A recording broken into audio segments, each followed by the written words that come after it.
And thank you for joining us again on Metro Morning. I'm Maura Moed, and Rob J is with me, and we have a special guest. Former NFL player and JSU Hall of Famer Willie Richardson is here.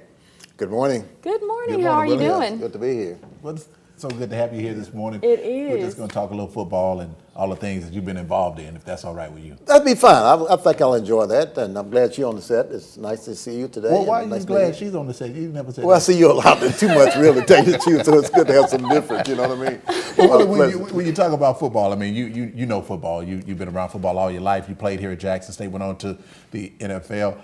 Just talk about how you got, when you made your start at Jackson State and then went on to the NFL and how things have changed. Well, Rob, I came back, I was here at 59 when I started school here at Jackson State and left in 63. But, I was very fortunate that we had good teams when I was here, won championships. And I was drafted in the 7th round in 63 by the Baltimore Colts. And that was my team.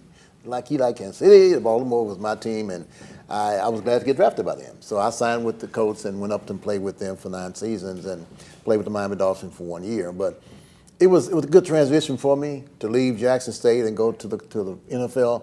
And I guess because we didn't have players at that time going to the NFL. I was one of the first guys drafted to stay. Bob Hill went up as a free agent, but I was the guy that stayed in the NFL. And so it was good and a lot of excitement. But I tell folks all the time, I was always a team player. So it really didn't matter too much about individual things that happen. You don't like stats. I don't like stats. That's the problem. That's what we always have. Yeah. Stats for losers. If you don't know, Of course. You want to win championships. That's the key to it, right? Right. So I was never a stats guy. So when I went up, I was very excited about the team because I felt that getting to Baltimore to play in the NFL was because of the team. And we had players that we won championships, and we worked as a team, and that made the difference. And I kind of passed it on to kids today. Well, we talked about this a lot. You played during a time when there was segregation and all of this. And, how difficult was it for you to play in the 60s in the NFL? Did you face any racial discrimination? Well, we did. When I first got there, we tried to get some housing when I first got to Baltimore, man. And John Macker was my roommate at the time, and he was from Syracuse in New York. And we called to get a place, and the lady said, well, yeah, we got something open. And we get there, we don't have anything. I mean, we went through that. I said, I thought I was back home. I said, this is Maryland, this is Mississippi. I said, but it wasn't even like that here, I didn't think. But it was like that up there. But it was tough at first, Rob. The thing is, though, what helped me a lot was the teammates that I had. And I think the coaching and the information I had when I left here. I left Jackson State with some information to be able to take me wherever I want to go. I think I could have gone anywhere and survived because of the training that we had here at Jackson State. And that's what I tell people all the time. I look back now and I realize that's true. And but I was excited. You know how it is going to the NFL. I wouldn't get paid a lot of money during that time like they do now, but it was fun. It was something different. Coach was my team, and I was drafted by them, man. So I was excited to get there. Well, you also talked about how Johnny Unitas was the quarterback, and he really wouldn't throw you the ball. Why was that? Not that he I wouldn't have been able to put up with that. He wouldn't have stayed very long. No, You'd been gone. But he would not. It's not that he wouldn't throw me the ball. I was always kind of in the way. Like you are now. Yeah, in the way. I was kind of in the way, and the reason is because you had Raymond Berry and you had Jimmy Orr, and you had a guy named Alex Hawkins. Was a good friend of Unitas, and they was buddies, And it took me a long time to get adjusted to that. Mm-hmm. Don Shula was my coach at the time. He was his first year. It was my first year. And when I got there, I was always the guy. I was the only black wide receiver on the team. I never thought about it. John Mack was the tight end, and I was on the outside receiver. We had Raymond Berry, Jimmy Orr, and Alex Hawkins. So Hawkins, I was always in the way because when one of those guys went down, I went in, and Unitas want Hawkins to come in. Mm-hmm. So he threw it. He would pass the ball to me when he needed to. Well, that's discrimination. So it went on for a while. That was an adjustment. For a while. I had to. Did you ever speak out on that? Well, not really. I kind of was glad to be there. Got to play a little bit my rookie year because Orr got hurt. But I was just glad. I was a team player, and I was glad to be there. You didn't go to the coach and say, hey, coach, look, why he not throwing me the ball? And no, I really didn't. Were your coaches white? Yeah. Okay. Coach Sheila was white, but I never did go to.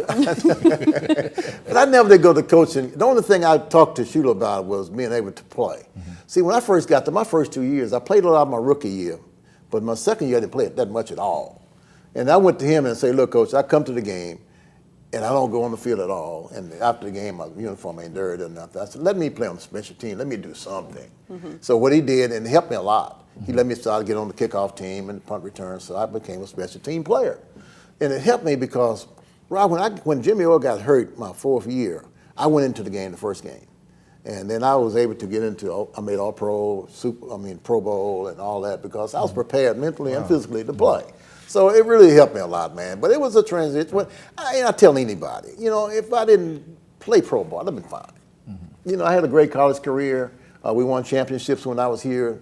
And I was All-American my first year, made All-SWAC all 4 years. So I made a lot of things, man. We went to play Florida A&M in Miami. We won the Black National Championship my senior year. Flew back home at the old airport. Everybody was out there, man, big crowd. We didn't have school for a whole week. I mean, it was fun, man. So I had some fun, man. So I just had a great time, and but I was very blessed and have an opportunity to play in the NFL for 9 years. And it was good. Well, you were kind of a trailblazer. I mean, not kind of, but you were a trailblazer, being the only black receiver during that time on that team. How do you think guys today realize what guys like you guys did for them? I really don't think so. The thing what has happened now is that the guys make so much money now. I mean, they just think it's all about them. They don't think it's about the team. They think, but that's not the way it is. If you look at championships, and I think the Spurs in basketball is a good example. Dunk and those guys could be hired paid players, but they don't want to be. They want to get a team. It's all about the team, and it's all about championships. So what do you think the biggest difference is from the game back when you were actually actively playing compared to now? I think they're playing touch football now. When I played, we played football for real. I mean, they would hit you all over the field. They beat you up. Somebody be bleeding out of the bounds. They didn't call nothing.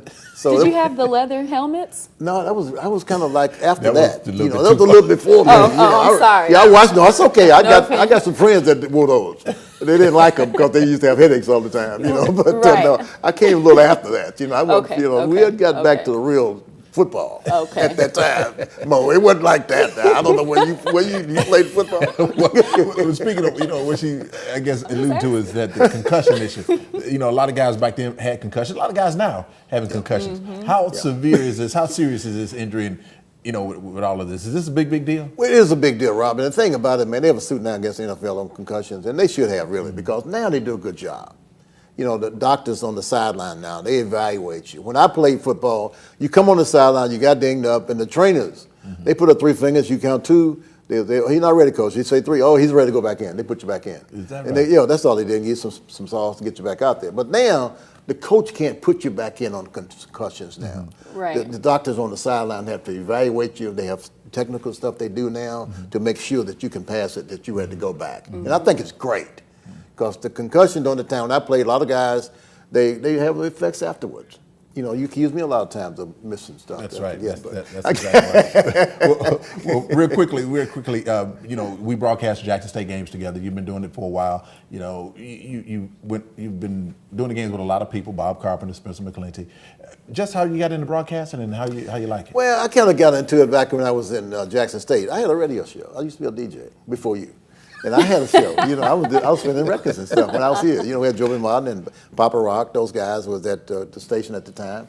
And I had a little show for 30 minutes, like every week, man. So I was, I was rolling it in, so I kind of got acclimated to doing that type of things. And then I got to Baltimore and I got still into broadcasting and stuff. So it's been there for a while. My father was a minister. We used to do little speeches when I was a kid. Did you do your speech? I did his speech. I still remember my speech. And my mother taught school, I can't remember mine. So, it was good because I was always in front of people, so it never was a real problem, So I was very blessed to have that type of background experiences help me a lot. Well, you got to stop getting so angry when Jackson State, when it doesn't look good for the team on Saturday. Man. You got to get a little frustrated. I think you threw something at Spencer one time. No, I didn't. But we appreciate you coming by this morning. I know it's early. It's early. And Mo wanted to know if you were a real good receiver. Yeah. I really did. Were you going out brought there some guys, ran them off, juking them up, But I was better than all those guys. Really? Oh, yeah, I was a good receiver at the time. Yeah, I was better than Randy Moss. I don't know. Jerry Rice now, that might be a different so with him. Jerry was a little faster, I think. Jerry was the man. I'll show some video. Yeah. Well, thank you for coming by, Willie. We appreciate it. Enjoyed it. Thank you Thank very you, much. Willie. We did appreciate it. Well, that was Willie Richardson. Make sure you stay tuned. Don't go anywhere. You're watching Metro Morning. That's good. Good.